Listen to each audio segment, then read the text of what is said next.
ప్రకృతిని మరపించి ప్రీతిని కురిపించి మురిపించేనే శివుని స్వరూపం. ప్రకృతిని మరపించి ప్రీతిని కురిపించి మురిపించేనే శివుని స్వరూపం. భ్రాంతిని తుడిచి శాంతిని నిలిపి నెమ్మదినిచ్చెడి జ్యోతి స్వరూపం.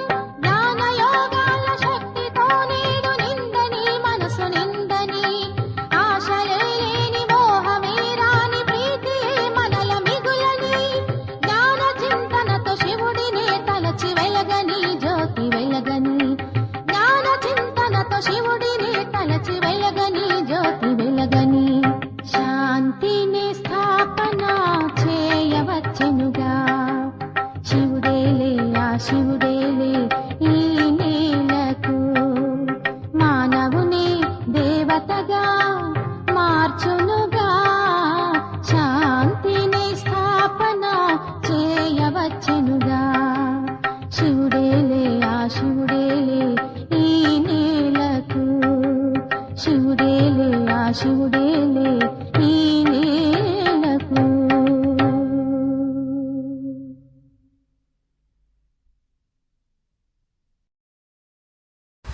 ఓం శాంతి. మధురమైన పిల్లలారా, ఆత్మీక సేవ చేసే స్వకల్యాణము ఇతరుల కళ్యాణాన్ని చేయండి. తండ్రితో సత్యమైన మనస్సు ఉంచుకుంటే తండ్రి హృదయాన్ని అధిరోహిస్తారు.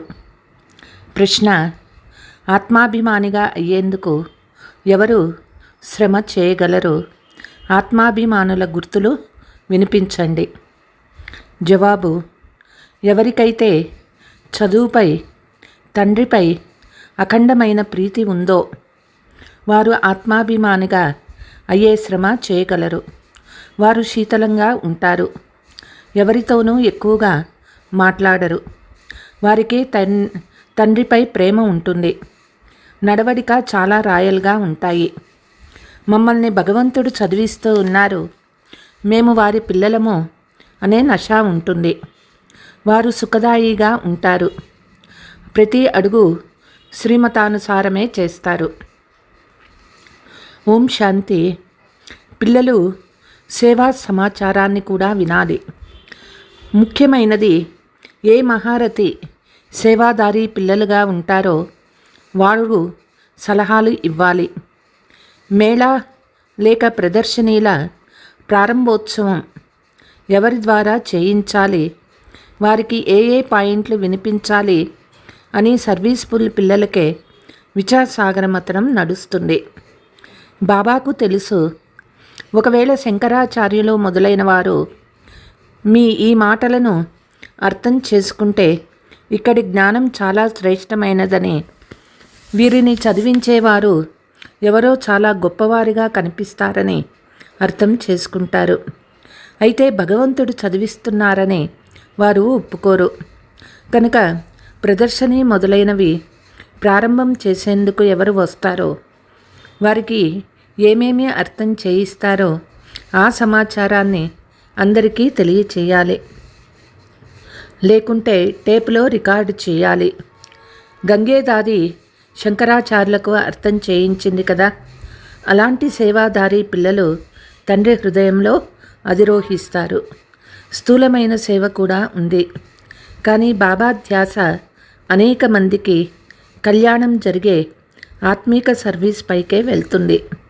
భలే అన్ని విషయాలలోనూ కళ్యాణం ఉంది. యోగయుక్తంగా ఉండి బ్రహ్మ భోజనాన్ని తయారు చేసినట్లయితే అందులో కూడా కళ్యాణం ఉంది. అలాంటి యోగయుక్త భోజనాన్ని తయారు చేశారంటే బండారంలో చాలా శాంతిగా ఉంటుంది. అందరూ స్మృతి యాత్రలో ఉండాలి. అక్కడికి ఎవరైనా వస్తే వెంటనే వారికి అర్థం చేయించాలి. సేవాదారి పిల్లలు ఎవరో బాబా తెలుసుకోగలరు. ఎవరైతే ఇతరులకు కూడా అర్థం చేయించగలరో వారినే తరచుగా సేవ చేసేందుకు కూడా పిలుస్తారు. కనుక సర్వీస్ చేసేవారు తండ్రి హృదయాన్ని అధిరోహించి ఉంటారు. బాబా గమనమంతా సర్వీస్ఫుల్ పిల్లలపైనే ఉంటుంది. చాలామంది సన్ముఖంలో మురళి వింటున్నా ఏమీ అర్థం చేసుకోలేరు, ధారణ జరగదు. ఎందుకంటే అర్ధకల్పపు దేహాభిమాన రోగం చాలా కఠినంగా ఉంది. దానిని సమాప్తి చేసుకునేందుకు చాలా కొద్ది మంది మాత్రమే మంచి పురుషార్థం చేస్తూ ఉన్నారు. ఆత్మాభిమానిగా అయ్యే శ్రమ చాలామంది చేయడం లేదు. బాబా అర్థం చేయిస్తూ ఉన్నారు. పిల్లలు ఆత్మాభిమానిగా అవ్వడం చాలా కష్టం. భలే కొందరు చార్టు కూడా పంపుతారు, కానీ పూర్తిగా పంపరు. అయినా వారికి కొద్దిగా గమనం ఉంటుంది. ఆత్మాభిమానిగా అయ్యే గమనము చాలా మందిలో తక్కువగా ఉంటుంది. ఆత్మాభిమానులు చాలా శీతలంగా ఉంటారు. వారు ఎక్కువగా మాట్లాడరు.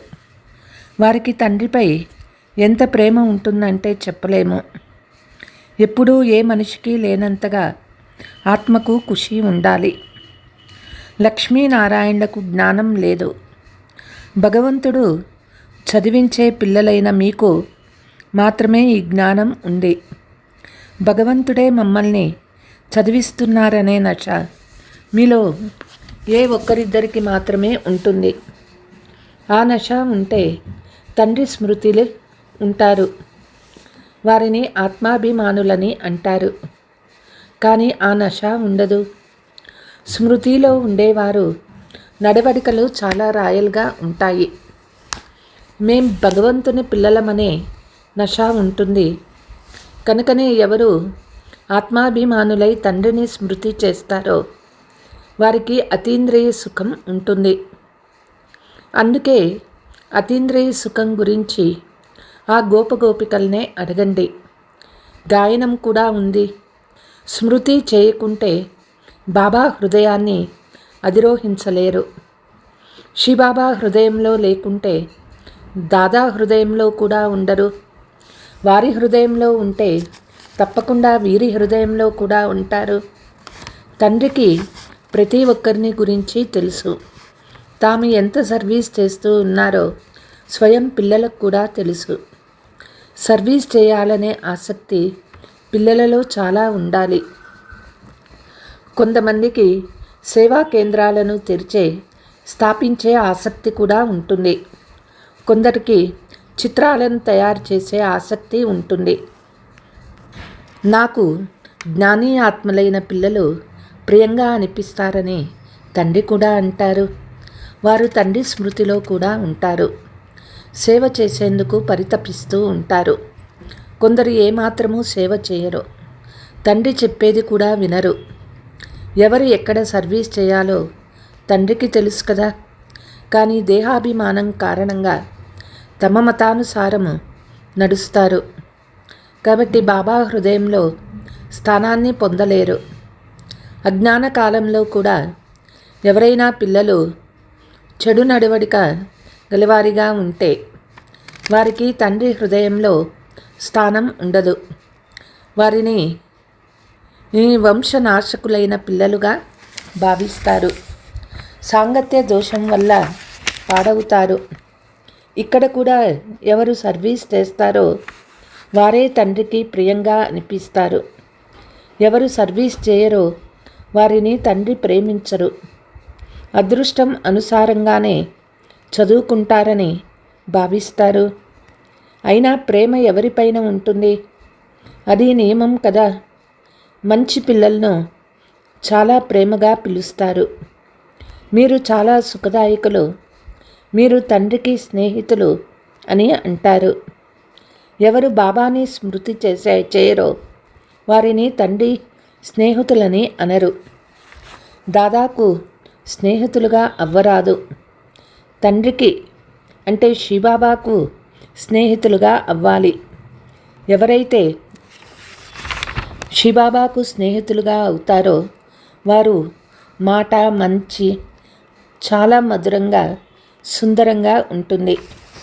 వివేకం ఇలా చెబుతుంది, భలే ఇంకా సమయమేమో ఉంది, కానీ శరీరంపై ఏ నమ్మకమూ లేదు. కూర్చొని ఉండగానే యాక్సిడెంటు జరుగుతుంది, కొందరికి గుండె ఆగిపోతుంది, కొందరికి రోగాలు వస్తాయి, మృత్యువు అకస్మాత్తుగా కలుగుతుంది. కనుక శ్వాసపై నమ్మకం లేదు. ప్రకృతి ప్రకోపాలు కూడా ఇప్పుడు జరుగుతూ ఉన్నాయి. సమయం కాని సమయంలో వర్షాలు పడినందున చాలా నష్టం జరుగుతూ ఉంది. ఈ ప్రపంచము దుఃఖమిచ్చే ప్రపంచము. తండ్రి కూడా ఎప్పుడు చాలా దుఃఖం ఉంటుందో, రక్త నదులు ప్రవహిస్తాయో అలాంటి సమయంలోనే వస్తారు. పురుషార్థం చేసి 21 జన్మలకు కళ్యాణం చేసేందుకు ప్రయత్నించాలి.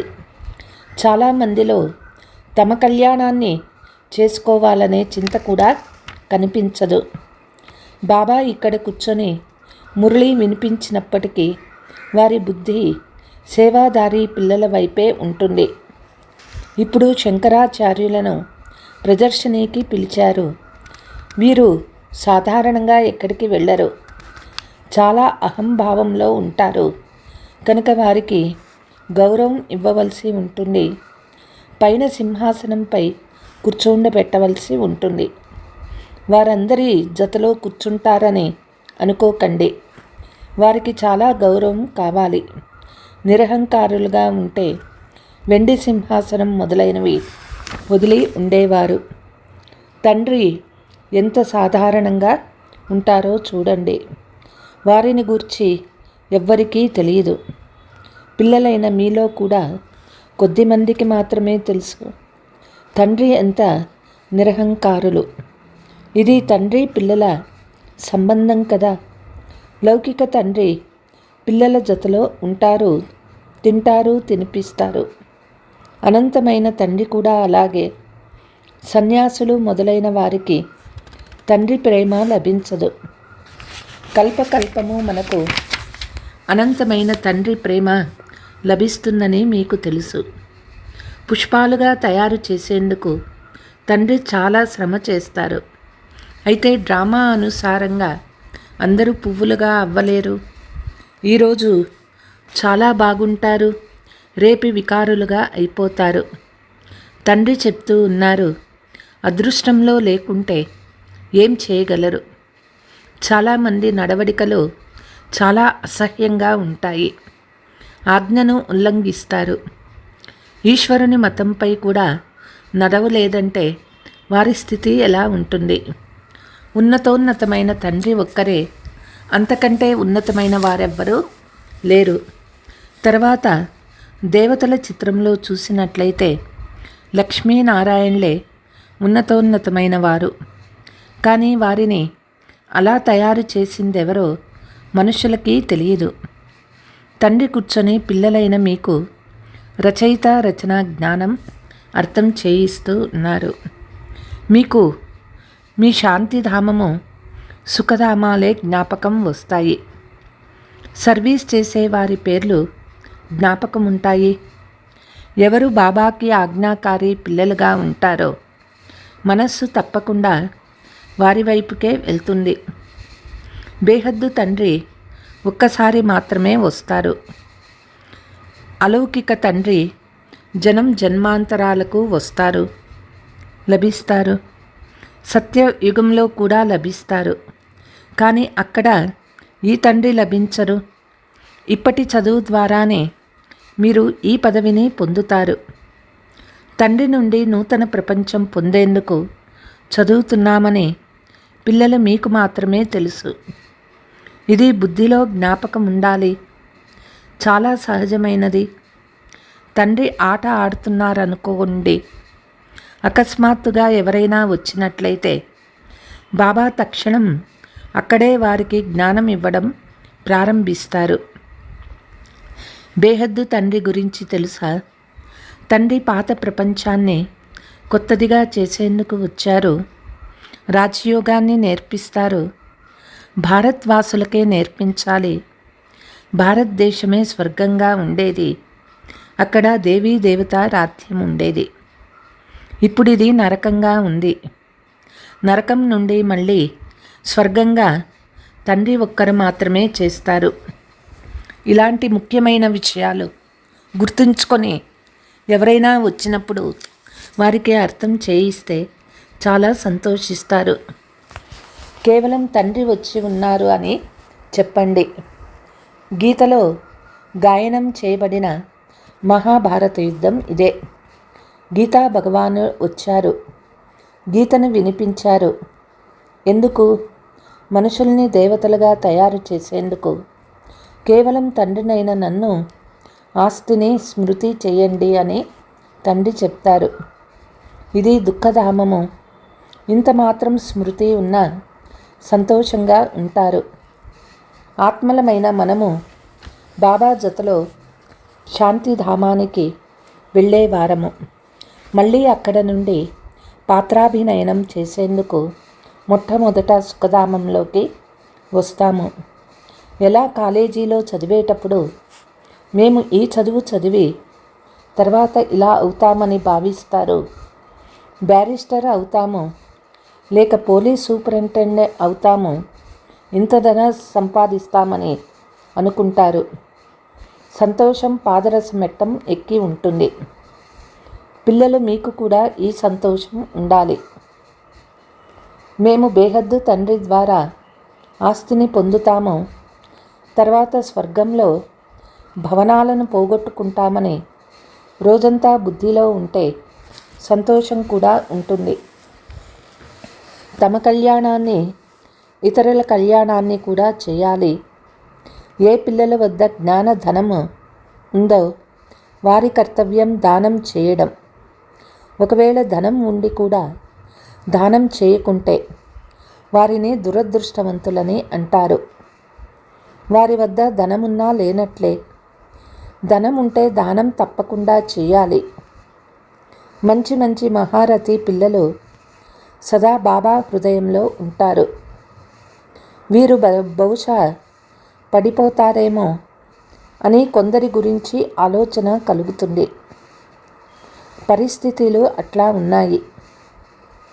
దేహ అహంకారము చాలా ఎక్కువగా ఉంది. ఏ సమయంలో అయినా చెయ్యి వదిలి తమ ఇంటికి వెళ్ళిపోతారు.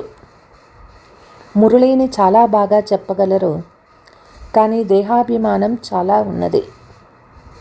బాబా కొద్దిగా హెచ్చరించిన తక్షణం విరుచుకు పడతారు. లేకుంటే గాయనం ఉంది, ప్రేమించండి లేక తిరస్కరించండి. ఇక్కడ తండ్రి సరి అయిన మాట చెప్పినా కోపం పెరుగుతుంది. ఇలాంటి పిల్లలు కూడా ఉన్నారు. కొందరు ఆంతరికంలో చాలా ధన్యవాదాలు అర్పిస్తారు. కొందరు లోపల కాలిపోతూ ఉంటారు.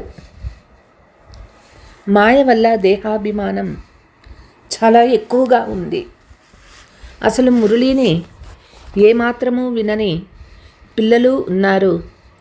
కొందరు మురళి లేకుండా ఉండలేని పిల్లలు కూడా ఉన్నారు. మురళి చదవని వారు మాలో చాలా జ్ఞానం ఉన్నది, ఇక మాకు తెలియంది ఏమీ లేదు అని కూడా భావిస్తారు.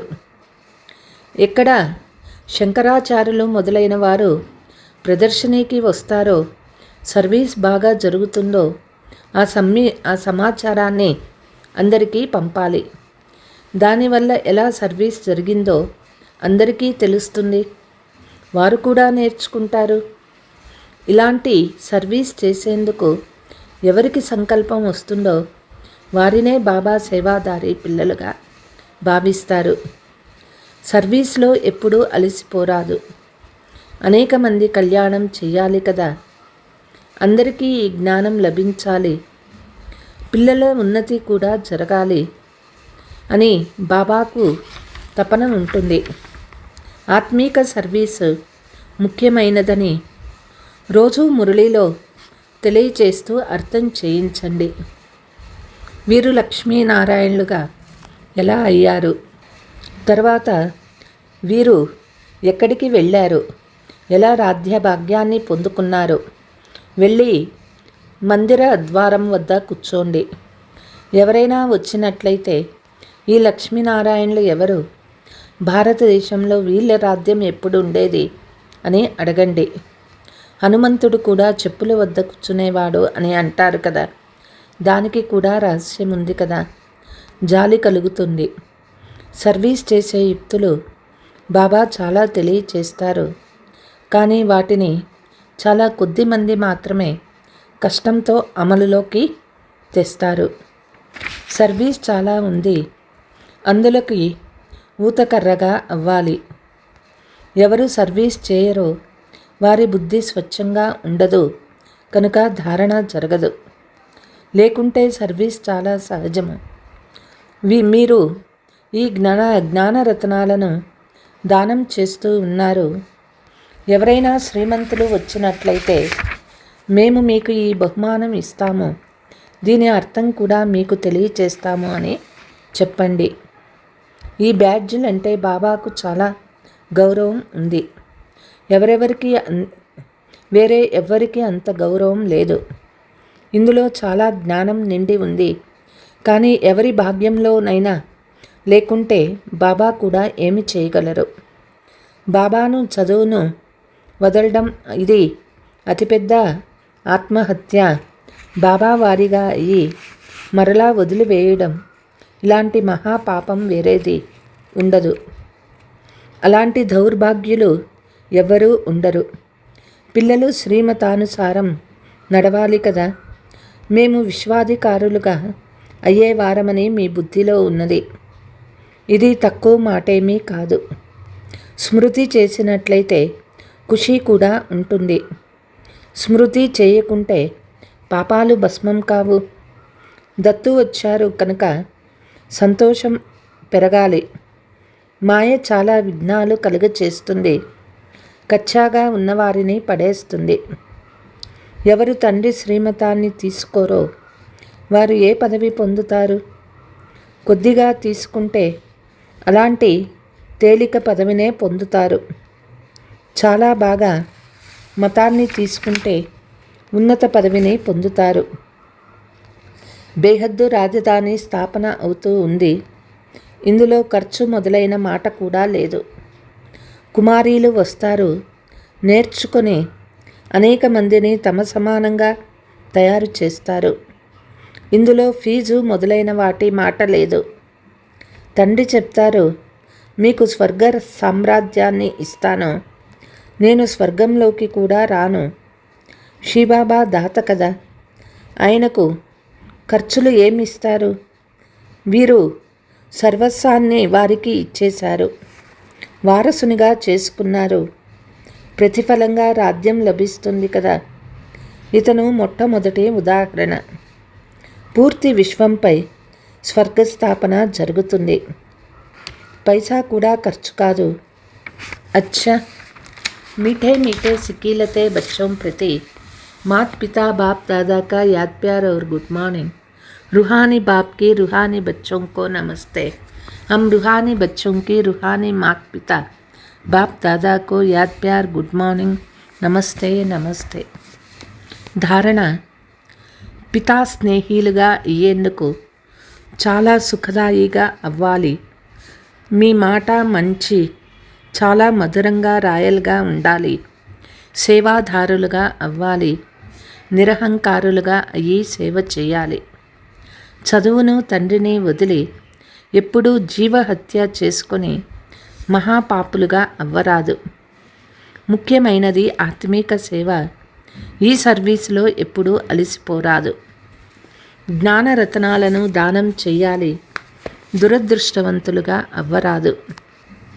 సదా నిజధామము మరియు నిజస్వరూపం యొక్క స్మృతి ద్వారా ఉపరామ్ న్యారా ప్యారా భవ. నిరాకారి ప్రపంచము మరియు నిరాకారి రూపము యొక్క స్మృతినే సదా న్యారా ప్యారాగా చేసేస్తుంది. మన నివాసమే నిరాకారి ప్రపంచము. ఇక్కడ సేవ చేసేందుకు అవతరించాము. మనము ఈ మృత్యులోకానికి చెందిన వారం కాదు, కానీ అవతరించిన అవతారాలము. కేవలం ఈ చిన్న విషయం స్మృతిలో ఉంచుకుంటే దేహానికి అతీతంగా అయిపోతాము. ఎవరైతే అవతారమని భావించక గృహస్థలమని భావిస్తారో వారి బండి బురదలో చిక్కుకొని ఉంటుంది. గృహస్థులంటేనే బరువుగా ఉండే స్థితి. అవతారం అంటేనే తేలికగా ఉండేవారు. అవతారమును అని భావించుట వల్ల తమ నిజధామము, నిజస్వరూపము గుర్తు ఉంటుంది మరియు ఉపరాంగా అవుతారు. స్లోగన్: ఎవరైతే ప్రతి పనిని శుద్ధంగా మరియు విధిపూర్వకంగా చేస్తారో వారే బ్రాహ్మణులు. అచ్చ. ఓం శాంతి.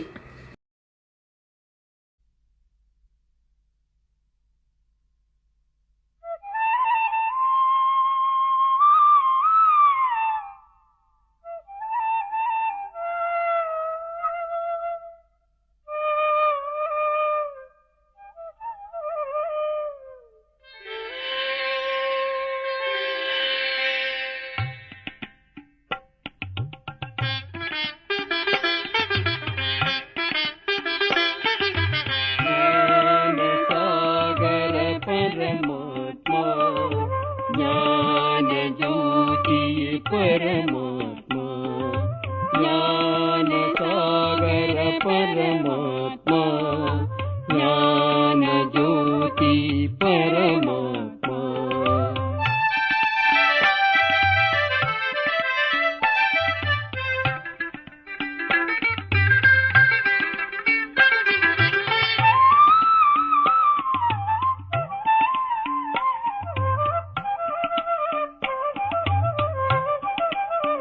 నీ పావన పుణ్య స్మరణలో గడచిన దినమే శుభదినము. నీ అమృత గుణములు హృదయములో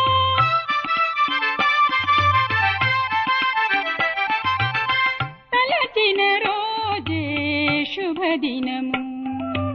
ज्ञान सागर परमात्मा ज्ञान ज्योति परमात्मा ज्ञान सागर परमात्मा ज्ञान ज्योति परमात्मा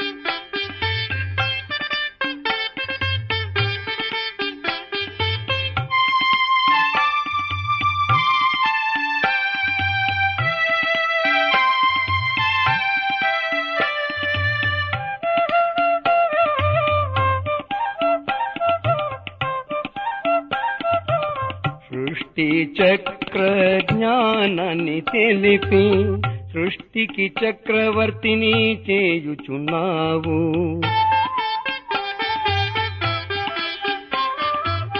దైవీ గుణాల ధారణ చేయించి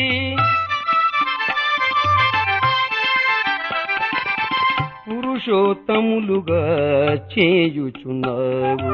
జ్ఞాన సాగర పరమాత్మా జ్ఞాన జ్యోతి పరమాత్మా జ్ఞాన సాగర పరమాత్మా జ్ఞాన జ్యోతి పరమాత్మా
జ్ఞానసాగర పరమాత్మ జ్ఞానజ్యోతి పరమాత్మ జ్ఞానసాగర పరమాత్మ జ్ఞానజ్యోతి పరమాత్మ.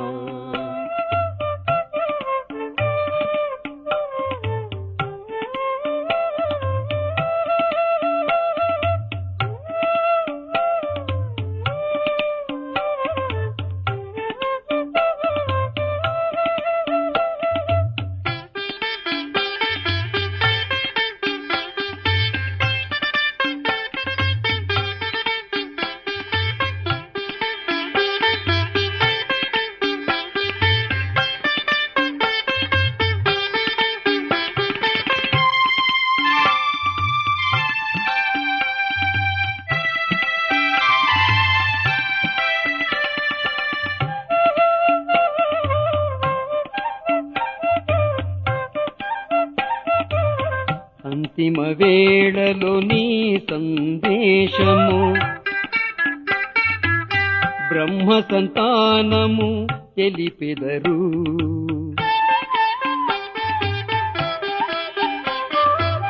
జ్ఞానము ఇచ్చి యోగము నేర్పి జ్ఞానయోగులుగా చేయుచున్నారు. జ్ఞానసాగర పరమాత్మ జ్ఞానజ్యోతి పరమాత్మ జ్ఞానసాగర పరమాత్మ జ్ఞానజ్యోతి పరమాత్మ జ్ఞానసాగర పరమాత్మ జ్ఞానజ్యోతి పరమాత్మ.